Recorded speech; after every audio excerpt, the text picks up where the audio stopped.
All right, we're going to go through this and try to get this done in 15 minutes. The rocking horse winter analysis. We already looked at the background, so let's move on. So the exposition is the part of a story, play, or anything that introduces and gives you the background. And we have this mother that we're introduced to who sounds like a fairy tale. Once upon a time, she has all the advantages. She's beautiful, right? That's still something we think is important today, 100 years later, having all these advantages. It was important at that time to emphasize being married for love because prior to this time period, late 1800s, so forth, which was the romantic ideal, married for love. You married for by arrangement and for economic survival or according to your class, and things like that, but not typically for love. Um, this was the romantic ideal, but it didn't work out. The love turned to dust. And then the big thing is they had a great background. They both, her and her husband, came from wealthy families with status, but they didn't inherit much, and so they did not enjoy this kind of status and wealth that families they had come from. So you think of Uncle Oscar, he's got the only car, he's got the wealth. No luck. This is also a time period where things are changing rapidly in terms of inventions. You historically had wealth because either of conquest, right? Your country beat out someone else's and took what they had, or you inherited wealth, right? In the absence of war or conquest. And in this case, there's neither, but there was a lot of opportunity for people to go west, find gold, get land in America, pursue something else. Some people were inventing things or discovering things. They were, photography and film and electricity and all the things that came as a result of electricity. All kinds of stuff was being invented. Chemical, paint, you name it. So a lot of people were making money that had never had money before, and it was looked at as, wow, they're so lucky. Well, this family's not lucky. Um, and then the worst part, in her heart of hearts, the narrator tells us she doesn't really truly love her kids. She's got three great kids. Bonnie is word for they're cute. They're beautiful kids. A boy and two girls. There's nothing in the story that makes them unlovable, but they just kind of know for some reason they just aren't enough. The dad, he's got a job, but he's just not getting anywhere with it. It's a dead end job, I guess, and he just doesn't seem to be lucky. Nothing he does really makes him more successful or wealthier. We would look and go, oh my gosh, they have everything. I mean, they got the nicest house in the neighborhood, it says. They have servants, they have a gardener, they have a lady and takes care, a nurse nanny takes care of the kids. I mean, my gosh. They buy nice toys for the kids. They have more than what they need, and yet they're not happy. They don't have enough. And they feel superior to everybody else, but they just can't fund it. Poor things, but we don't really. You can tell D.H. Lawrence doesn't want you to feel sorry for these people. He grew up a coal miner father. He's got something to say about this, and it's probably pretty much a critique. Okay, let's talk about some other key things. Hey, house whispering, that's not a real thing. Rocking horses telling you who's winning the race. But it's fiction. And even though it's sort of like a fairy tale, it has this dark little gothic twist, right? And you have the haunted house. There must be more money. There must be more money. Well, yeah, the kids hear it. Whether you think it's a literal whisper, that's definitely the emphasis in that home. The rocking horse, wow, talk about a primo gift. There's always a primo gift every year at Christmas for kids. It's more along the lines of technology these days, but this was the primo gift. If you were maybe a boy or a girl, but for girls, if you had a porcelain doll, real like beautiful doll, not a corn cob doll, did you ever read Little House on the Prairie? Um, these were primos, so these were the best. This is what all the kids wanted. They got those kind of toys. And so this is the focus. Now, anytime the title matches up with something in the story, bing, bing, bing, bing, bing, big clue. The author does want you to pick up on their message, and but they don't want to just say, "Hey, my message is," right?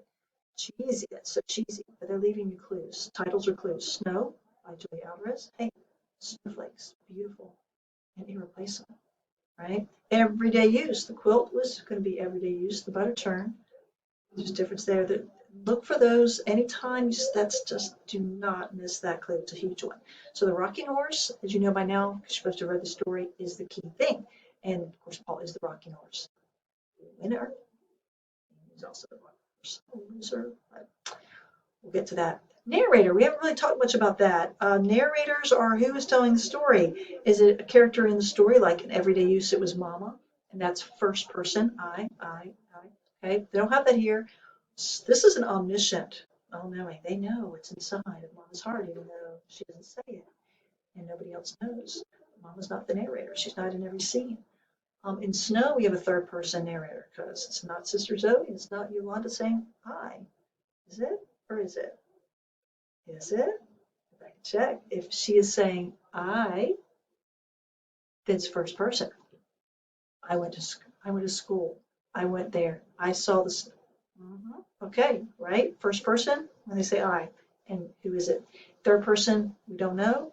And omniscient, if they know more than they should, than any human being should. That's an omniscient third person. Okay, conflict, we always have that in a story. So you look at, let's start here. Well, what starts the conflict? What kicks it off? Everything's just background. In everyday use, they're all worried about it, and you get a lot of background, and then she comes, D, and it builds up, and it's, D versus Maggie and Mama, mostly. Not Maggie, like, I don't want to be in any conflict. When here, it's the conversation between the son, Paul, and the mom about, hey, how do we get money, and why don't we have money? Because we don't look, well, I'm lucky, and she just kind of laughs at it. And he's like, I am lucky, God told me, and I'm going to get the money. And she's like, yeah, right. And so the whole rest of the story is him trying to prove she's wrong, and he's right, and that's conflict. So it's between Mom and Paul, and that's what it's about, whether he's lucky enough to get the money that would make the whispering go away. That's part of it too. So let's talk about that. Makes one of them the protagonist and one the antagonist. So how can we be sure in this case? Well, who's the central character? Who's in all the scenes from the first conversation until the very end? It's Paul. Mom is in and out. She's not always there in every scene. Uncle Oscar shows up a little bit later. He's not the main character, but he's not the antagonist either. He helps Paul. An antagonist is going to resist, right? Mama wants peace and harmony. Dee's going to come and disrupt that. Paul wants to find peace in the home by finding the luck and making his mom happy, and she just isn't going to be happy. So she's the antagonist here. We have others. Barrett plays a role as the gardener and facilitator initially of Paul's ability to gamble. There's a dad, but he doesn't do anything. He's just the dad. Sorry, but that's the role he plays here. At least he's identified. He's not identified. There's not even one at all in everyday use. Paul's sisters, they kind of like have a small role, but they're not carrying along the conflict. It does progress. We mentioned maybe turning points. In a novel or a longer play, this is going to take more time to develop, but in a short story, these can happen very quickly. So there's a lot of building up in this one, a lot more rising action than there was in everyday use. If you think about it with everyday use, Dee gets out and, she changed her name. Are we going to have a fight about that? No, we're not going to fight about it. Okay.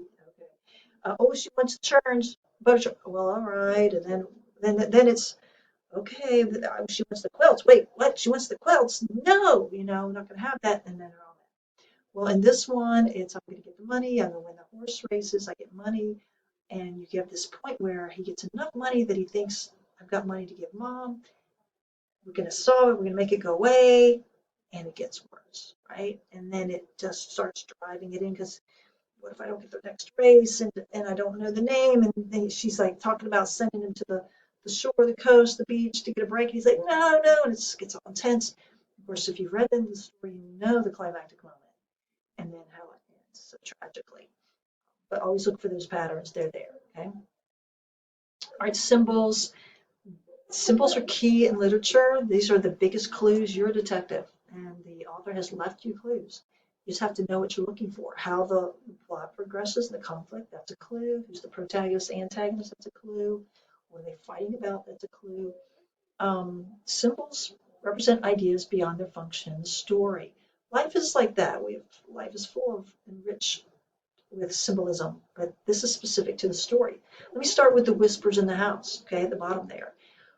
Whether they're literally happening and they hear them with their ears in this supernatural type of fictional story, we know that they represent the driving force of that home from the parents, the desire for more, specifically in the mom. We can say it's embodied in her character, the greed, the materialism, the desire for that above all else. Like it doesn't matter about her kids. And she's got to have more wealth, and nothing is ever enough.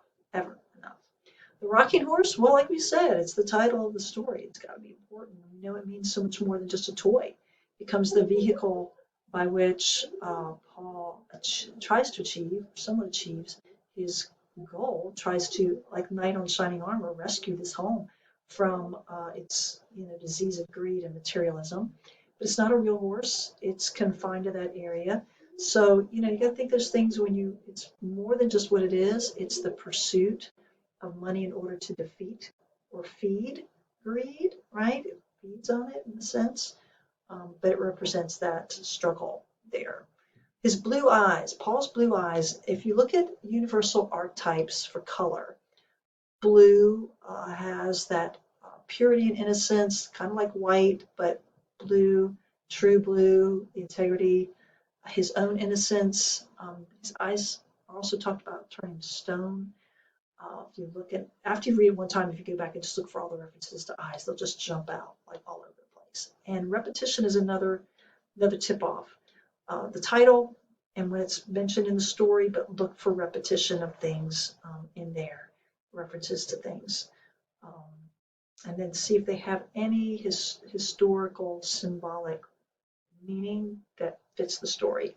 So his eyes, eyes are the windows of the soul, and just the things that we hear like that, and try to connect that into the story for the extra layers of meaning.